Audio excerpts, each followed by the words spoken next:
Pourquoi la transformation? Tout ce qu'a expliqué Hugues Lévesque tout à l'heure en vous disant « mais qu'est-ce que vous avez fait ces 2 dernières années?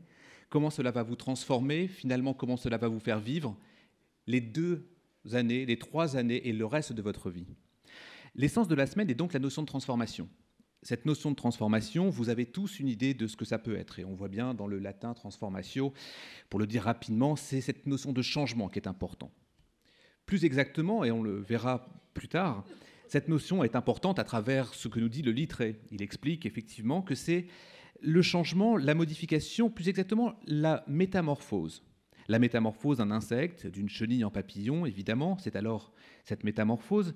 Mais ce magnifique mot, c'est aussi ce que l'on appelle la conversion. C'est par exemple la transformation de matières premières, du blé qui devient farine. C'est également la transformation, ce que l'on appelle par la modification. Et la modification, lorsqu'on transforme une habitation, comme vous le voyez ici, et évidemment, la transformation, on m'accuserait de ne pas oublier, d'être totalement impardonnable, si on ne parlait pas de transformation également en rugby, lorsque l'on transforme un essai.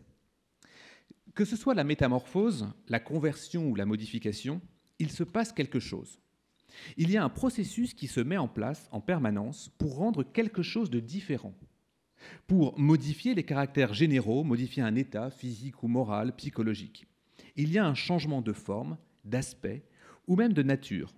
Quand les fleurs deviennent des fruits, il y a avant, un pendant, un après, et il y a également une finalité, il y a un futur. Toutes ces transformations peuvent être conscientes ou inconscientes. Chez l'être humain, de notre naissance à l'âge adulte, nous subissons dans notre corps un nombre considérable de transformations. Parfois, nous nous en rendons compte, parfois, nous ne nous rendons pas compte de ces transformations-là. La question des dents de sagesse est une transformation lente qui provoque une disparition complète de ces dents dans notre corps. Mais toute la question réside dans pourquoi il y a transformation. Pourquoi finalement il y a métamorphose, conversion, modification. C'est en fait la nécessité qui nous pousse à cela. C'est notre environnement qui nous pousse à nous transformer. Si les dents de sagesse disparaissent, et donc finalement notre corps se transforme, il se modifie, c'est parce que nous n'avons plus les mêmes besoins de mastication.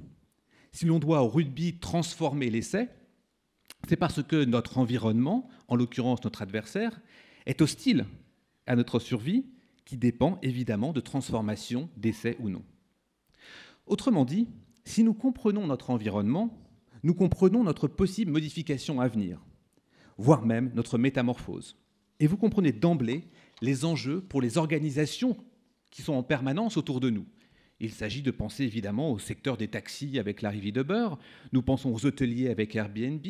Toutes ces organisations sont confrontées à l'évolution de leur environnement et nécessitent une transformation plus ou moins drastique. Avoir conscience de la transformation, ce n'est pas une chose évidente. Et évidemment, si l'on peut dire, on peut avoir un rejet finalement de ce qui est en train de se passer, d'advenir. Voyez les manifestations destinées à bannir celui qui est la cause de la modification. Néanmoins, et indubitablement, le changement s'opérera. Une expression anglaise célèbre nous dit « Lorsque le génie est sorti de la bouteille, nous ne pouvons le remettre ». Autrement formulé, si une bonne idée semble être accueillie à plus ou moins long terme, elle prendra sa place. Il nous faut donc comprendre notre environnement pour se transformer. À la fois pour s'adapter, nous pouvons penser à Darwin, mais aussi pour pouvoir décider de notre transformation. Toutes les modifications ne sont pas nécessairement subies, nous choisissons une très large part de celles-ci. Et nous pouvons le dire, nous avons le choix de nous transformer ou non, le choix d'exister, pourrions-nous dire. Faire des études, faire ce type d'études est quelque chose que vous avez choisi, qui est nécessairement en train de vous transformer. Lorsque vous avez choisi de partir à l'étranger, lorsque vous avez choisi plutôt ce pays plutôt qu'un autre.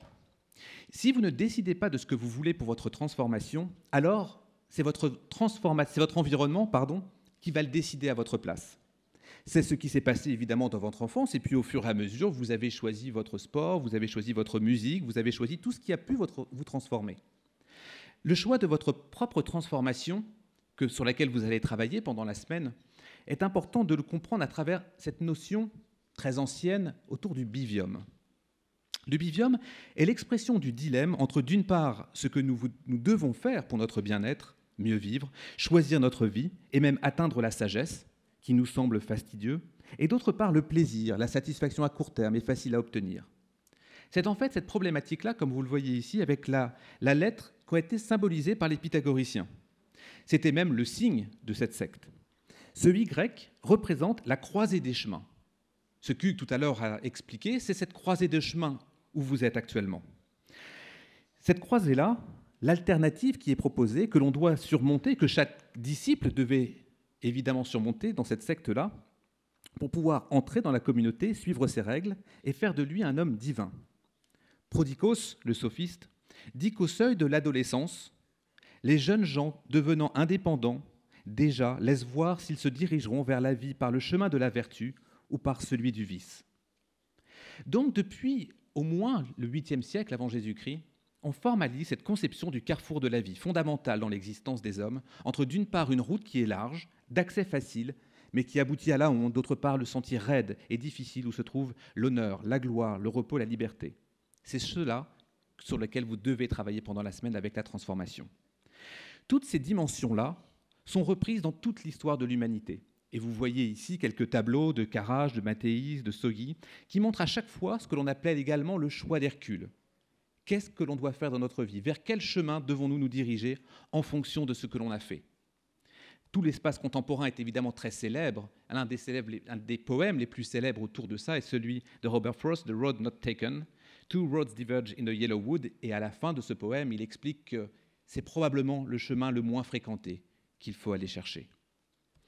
Ainsi, vous le comprenez, le point déterminant est cette balance entre l'environnement dans lequel je suis, le passé qui me compose, c'est-à-dire mon vécu, qui est celui de mon enfance, de mes études, de mes stages, les transformations qui se sont opérées, et c'est là tout l'enjeu. Les transformations que je choisis, celles que je veux décider, celles, évidemment, qui ne seront pas immuables en permanence, mais toutefois, il vous faut les imaginer. Imaginer, c'est exactement ce que va dire le philosophe Henri David Thoreau. Si vous avez bâti des châteaux dans les airs, votre travail n'aura pas à se trouver perdu. C'est là qu'il devrait être. Maintenant, il vous reste qu'à poser les fondations. Nous ne sommes pas utopistes, même s'il le faut un peu. Nous savons que notre environnement aura toujours une incidence, mais en dessinant notre château, nous nous en rendons déjà un peu maîtres. Ce qui est en quelque sorte dit, c'est essayons de faire un pas de côté pendant cette semaine, essayons de mettre en perspective nos transformations et celles que nous voulons, l'espace d'un instant.